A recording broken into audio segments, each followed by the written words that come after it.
Hallo und herzlich willkommen. Heute zeigen wir euch, wie man einen Schnitzelburger mit rauchiger Westernsoße macht. Als erstes klopfen wir die Schnitzel, salzen und pfeffern auf beiden Seiten.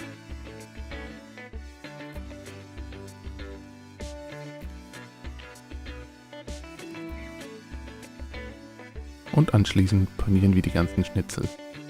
Erst in Mehl, dann in Ei und in Paniermehl oder Semmelbrösel.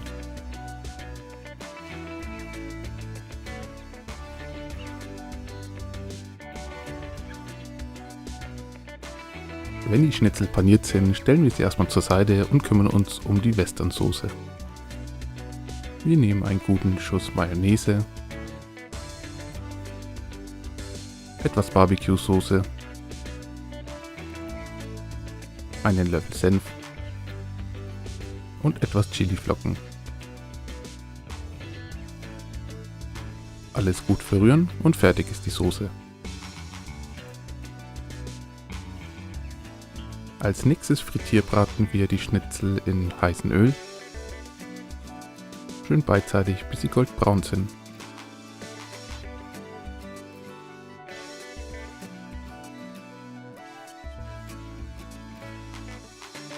Nach dem Braten lassen wir sie auf einem Küchenkrepp noch abtropfen. Nun nehmen wir uns ein paar Zwiebelringe, die wir ebenfalls gut anbraten. Danach geht's auch schon ans Zusammenbauen. Auf unseren selbstgemachten Burgerbrötchen verteilen wir etwas von der rauchigen Westernsoße,